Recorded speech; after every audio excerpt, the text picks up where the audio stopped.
We are now 9 months into the coronavirus pandemic. You may have heard the term COVID long hauler. It describes people who have recovered from the virus but still have lingering symptoms. Doctors are now trying to figure out why some of them are being diagnosed with new chronic conditions. WATE anchor Summer Dash is here right now to show us the latest research and explain those symptoms. Summer. All right, Bo. Well, they are debilitating and they can be very disabling. I would know because I've been living with POTS for 4 years now. You know, that stands for postural orthostatic tachycardia syndrome. More than 25% of people with this are so disabled they cannot work or attend school, and there's no cure for it. Doctors tell me many of these long haulers are being diagnosed with the same chronic and life-changing condition that I have. You don't know it yet, but what you're seeing is a big deal. A woman on a walk on a perfectly Tennessee fall day. You likely wouldn't think twice if you saw her, but several times I walked to the mailbox and back, and that's all I did. And my pulse was like 190. This is Erica McCarty on a good day.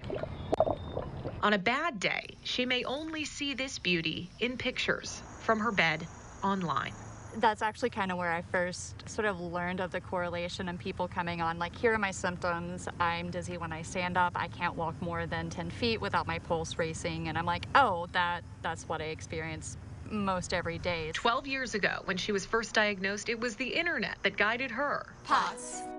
Erica has POTS. A syndrome. It's a disorder of the autonomic nervous system, or a form of dysautonomia. Think auto. Everything your body does that you don't think about stops working properly. They don't tolerate standing up. Few doctors around the world understand the condition. That's why Erica spends time online paying it forward. And I'm like, hey, I'm not a doctor, I can't diagnose you, but you probably should look into POTS. The Survivor Corps group on Facebook has more than 115,000 members. They're long haulers, and nearly 100 posts mention POTS. COVID long haulers that have like commented on my post and like, yeah, I was actually just diagnosed with it. Like me, Erica hasn't had COVID. Roughly 50% of POTS patients, though, develop the condition after a viral illness. She's not the only one taking notice. By April, COVID patients were making their way into the autonomic dysfunction clinic at Stanford University. I expected it, and after seeing the second patient with classic POTS symptoms, it became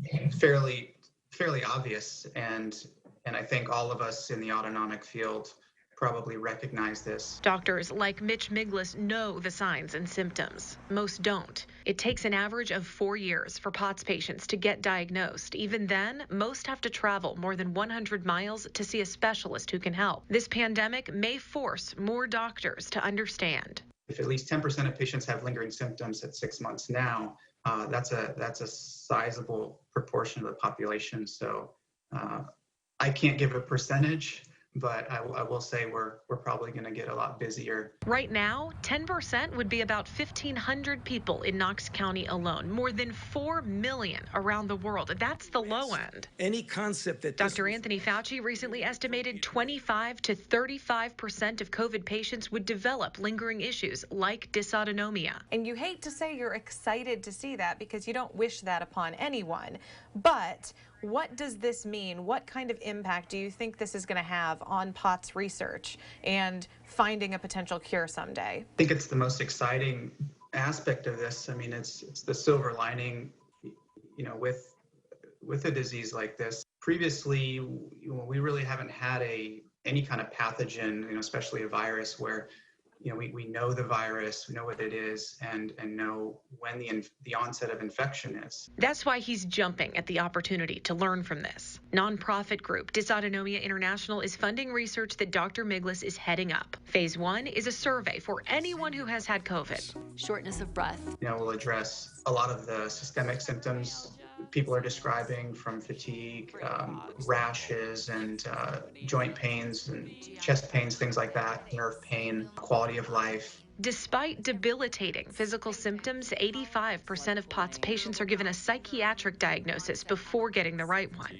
I think it'll create awareness that, you know, there can be disabling post-viral syndromes, and it's not in patients' heads. It's not rare, it's just poorly understood. Erica and I are just two of an estimated 1 to 3 million Americans living with POTS. Researchers now expect that number to grow significantly because of COVID. Some days symptoms are just kind of an annoyance, and like every time I stand up, my vision might gray out for a couple of seconds, but then kind of move on. On the really terrible days, like I stand up, immediately have to sit down. Which is why this is a big deal. I'm sad for the people who are now experiencing it, but I'm also really excited about the possibilities of future research and medication and treatment and possibly a cure. Oh, Summer, powerful story. Thank you. And it's helping us understand a little bit better, perhaps. So tell us about these patients, though. Did they get hit with some kind of supercharged version of the virus? Right, good question. And it's really, really interesting. Doctors are saying it really doesn't matter how severe that initial illness was, how severe the COVID illness was. You can have a very mild case of COVID and still develop a long-term condition from it, be asymptomatic. You don't have to have developed POTS, by the way, to take this survey. So if you've just had COVID, go ahead and take the survey. The goal is to track those COVID symptoms over time. It takes about 15 minutes to complete, and then the next phase will be bringing those patients in for testing.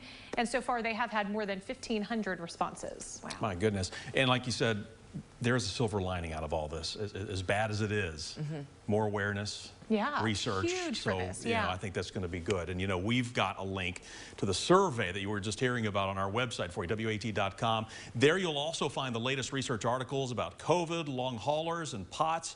We've also posted Summer's story about her own journey to a POTS diagnosis. You have not been here that long, and we already feel like we've known each other forever. I We know, talked y'all are about the that. best. Well, we admire you so much. Thank you. For doing this and for, you know, putting the spotlight on this.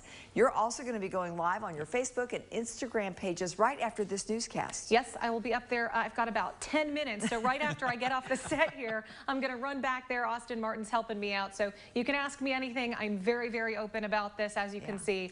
Anything I can do to help get information out there, I'm happy to do so. So head on over to my Facebook and Instagram accounts, and I will see you there live in about 10 minutes. I'll answer whatever you want. We appreciate it.